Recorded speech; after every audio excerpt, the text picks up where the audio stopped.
Bonjour à tous, nous voilà donc fidèles à notre rendez-vous hebdomadaire du mercredi midi pour cette édito vidéo. Cette semaine, je vais vous parler de l'Allemagne, mais pas seulement de l'Allemagne et de la France. Et nous avons fait notre couverture sur la mobilisation contre les ordonnances. Vous verrez ici que on ne dit pas la lutte continue, mais c'est un peu ça, ça ne fait que commencer. Car en effet, il y a une multiplication maintenant de mobilisations qui prennent de l'ampleur, une ampleur à la fois catégorielle et politique, avec la manif du 23, l'appel de France Insoumise. Ce n'est pas sans rapport avec mon sujet de l'Allemagne, puisqu'on a les élections au Bundestag qui ont lieu dimanche. Et il y a depuis de nombreuses années déjà un jeu de miroir entre la France et l'Allemagne. Et moi j'ai été tout à fait frappé par le fait que les éditorialistes, les faiseurs d'opinion, comme on dit, certains économistes libéraux qui hantent les plateaux de télévision, d'un seul coup semblent être saisis par un accès de lucidité. Alors c'est d'autant plus cocasse qu'il y a quand même quelques journaux qui depuis des années et des années modèrent les enthousiasmes sur le modèle allemand. Il y a encore même ce mois-ci un bon article dans le Diplo d'Olivier Siran. Il y a nos articles de notre correspondante Rachel Knabel, très fréquent dans Politis. Il y a un dossier l'alternative économique. Enfin bref, il y a l'UMA avec Bruno Audin. Et là, on a l'impression que ceux qui justement contestent, nient depuis toujours cette réalité de la complexité, disons, de ce qu'on appelle le modèle allemand,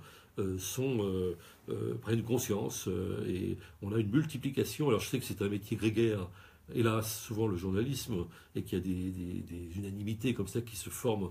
Quelquefois, on ne sait pas très bien pourquoi, mais d'un seul coup, même des plus libéraux se mettent à dire bah, regardez, le modèle allemand, c'est pas exactement ce qu'on disait, et c'est pas ce qu'on vous disait surtout depuis si longtemps. Et c'est intéressant parce que alors on a des reportages partout à la télévision sur les routes cabossées, les écoles délabrées, les infrastructures en miettes, les ponts sur lesquels les camions ne peuvent plus s'aventurer, etc. À force de dénigrer l'impôt, bah, les services publics, manque de crèches, et puis surtout sur le prix très chèrement payé par les Allemands pour la baisse des chiffres du chômage. Alors c'est un fait qu'il y a moitié moins de demandeurs d'emploi en Allemagne qu'en France, et les libéraux, assez habilement, mais assez cyniquement, depuis des années, n'ont pris que ce critère, c'est-à-dire la question du chômage, comme mesure un peu de nos deux sociétés, pour le jeu de miroir, un miroir qui aujourd'hui est brisé. Or, en fait, on voit très bien que les Allemands payent ces chiffres du chômage, qui sont bien meilleurs que les nôtres, en effet, par de la précarité, par une crise, disons, des services publics, et en particulier les femmes payent chèrement, disons, ce délabrement de la société allemande et ces inégalités sociales qui sont criantes, avec des jobs qui sont absolument misérables, miséreux, qu'on n'a pas encore en France. Alors c'est intéressant parce que si on s'intéresse effectivement, si un certain nombre d'éditorialistes pratiquent aujourd'hui cette sorte d'aggiornamento médiatique, il était temps, c'est pour plusieurs raisons. Il y a bien sûr l'échéance de l'élection allemande dimanche au Bundestag, avec probablement la victoire d'Angela Merkel, mais aussi probablement aussi l'entrée de l'extrême droite au Parlement allemand. Et ça, c'est pas rien dans ce pays. Et c'est aussi un bilan économique et social.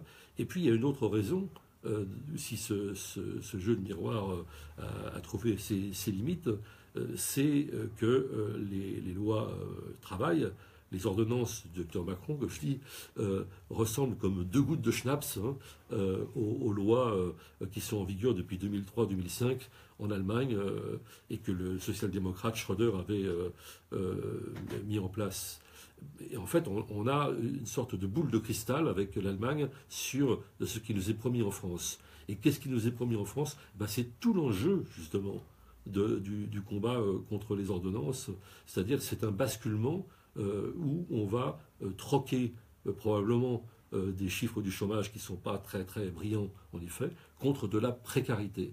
Et ce qui est terrible, c'est que dans tous les cas, en France comme en Allemagne, c'est les mêmes qui perdent. c'est-à-dire les classes moyennes et inférieures, soit eh bien, elles plongent dans le chômage, c'est plutôt le cas de figure français, soit on les condamne à la précarité avec des salaires de misère, avec des services publics calamiteux, avec des infrastructures routières et autres qui sont délabrées, et dans tous les cas, c'est les mêmes qui payent.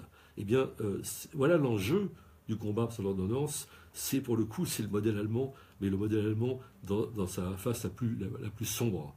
Et c'est la raison pour laquelle nous, au Politis, on soutient toutes les manifestations, quelles que soient les vicissitudes des rivalités, des concurrences syndicales et politiques. Je crois que l'enjeu est tel qu'il ne faut pas mégoter, disons, la mobilisation. Voilà ce que je voulais vous dire cette semaine, et bien, à la semaine prochaine.